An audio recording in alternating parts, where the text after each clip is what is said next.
help asking those who have caused this situation, do you realize now what you've done?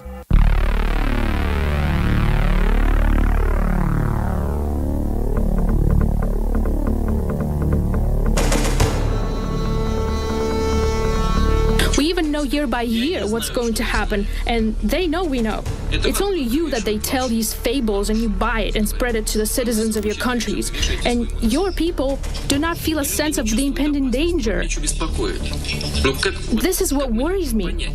How do you not understand that the world is being pulled in an irreversible direction? That is the problem.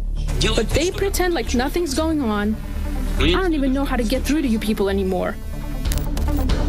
Putin will try to destabilize Ukraine, but the Ukrainians, the large majority of Ukrainians, are determined to be independent of Russia. Well, then why are you interfering in our business? Don't meddle in our business. Sort out your own issues first. Mr. Trump declared that he is ready to restore full cooperative relations with Russia. What's so bad about that? We all welcome that. Do you not?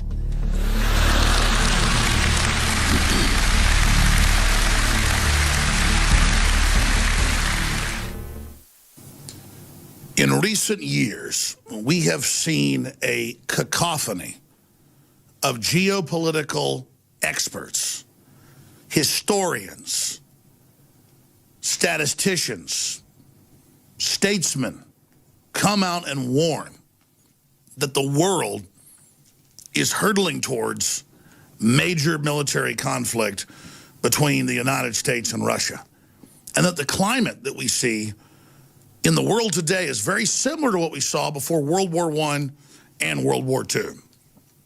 Vladimir Putin has come out multiple times in the last 6 months at press conferences and warned the world that the West, under the guise of missile defense systems, is moving offensive nuclear weapons up to the border with Russia. I study the facts. I know that 2 years ago, George Soros bragged on CNN that he had the major part with the State Department in overthrowing the elected government of Ukraine. First on Ukraine, one of the things that many people recognized about you was that you, during the revolutions of 1989, funded a lot of dissident activity, civil society groups in Eastern Europe, in Poland, the Czech Republic. Are you doing similar things in Ukraine? Well, I set up a foundation in Ukraine before Ukraine became independent of Russia. And the foundation has been functioning ever since. And it played an important part in events now. Now, in the eastern area of Ukraine that has always been part of Russia, the Crimea, it means the border in Russian. We have proxy armies of NATO battling Russian troops, and the Russian losses have been high. Just last week, Vladimir Putin came out in a press conference and pointed out that Kiev is launching basically asymmetrical attacks, or what he called terrorism. And whether you support Russia or Putin or don't, or whether you're just neutral, it should be a major news item here in the United States. Here's a segment of that news conference. It is true that our special forces have foiled an attempt by a group of sabotage infiltrators belonging to the Ukrainian Defense Ministry's intelligence agency, who were seeking to penetrate the Crimean territory. And in view of these events, it has become pointless to meet with the Ukraine's current authorities at the Normandy format. We have suffered losses as a result of this operation.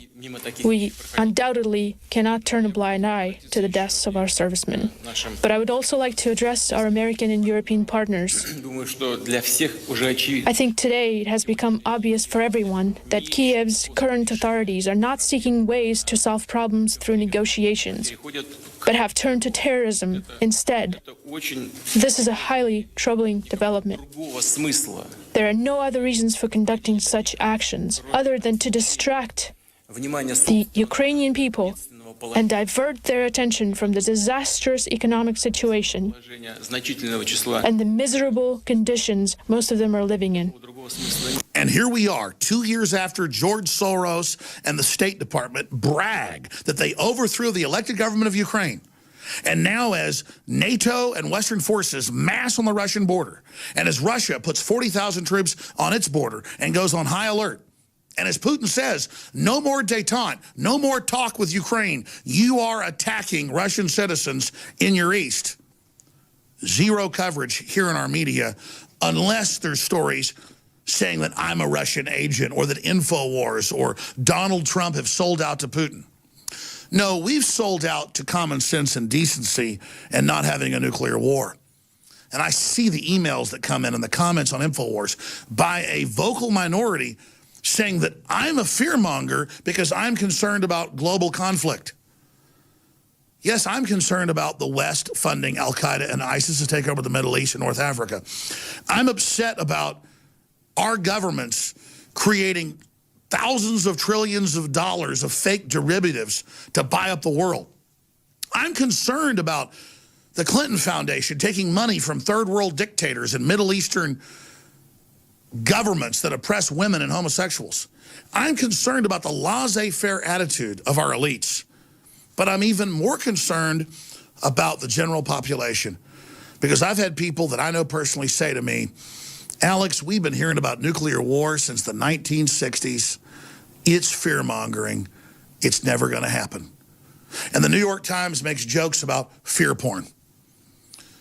We have the power to destroy life on this planet many times over.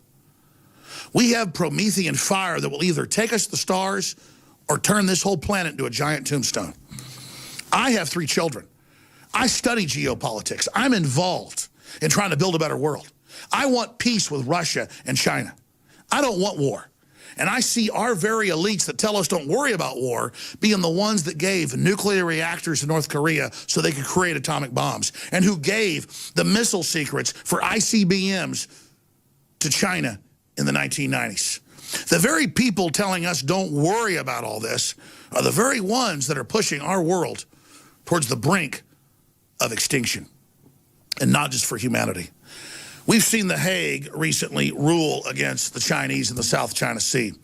And we've seen China go into a very belligerent tone, threatening war with the world. Whether you support the communist Chinese or don't, I'm sitting here as an American patriot pointing out that we have aircraft carriers and fleets openly lined up against Chinese ships in the South China Sea in the last 2 months, with the People's Daily and the president of China saying war with the United States is imminent.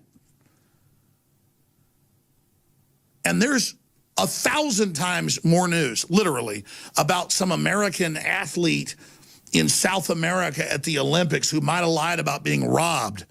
That's the big story, and not this. WorldNet Daily is reporting that $6+ trillion is missing from the Pentagon. The last time CBS News reported the day before 9/11 that $2 trillion was missing, you saw what happened. And that's just the beginning of what I'm talking about. The elite is all basically running to armored fortresses and redoubts in New Zealand. They're going underground. It's admitted. They're building huge walls from Hillary's palace to Zuckerberg's around their houses. They're acting like it's the end of the world while telling us don't worry about it. It's a conspiracy theory if you even talk about Putin discussing nuclear war. These are crazy times to be alive. And I'm simply here ringing the alarm bell saying we've gotten by without a nuclear war so far, and we're very close to one right now. Let's have a debate about this instead of whether or not somebody on the Olympic team lied about being assaulted. Let's force real issues out there in the open.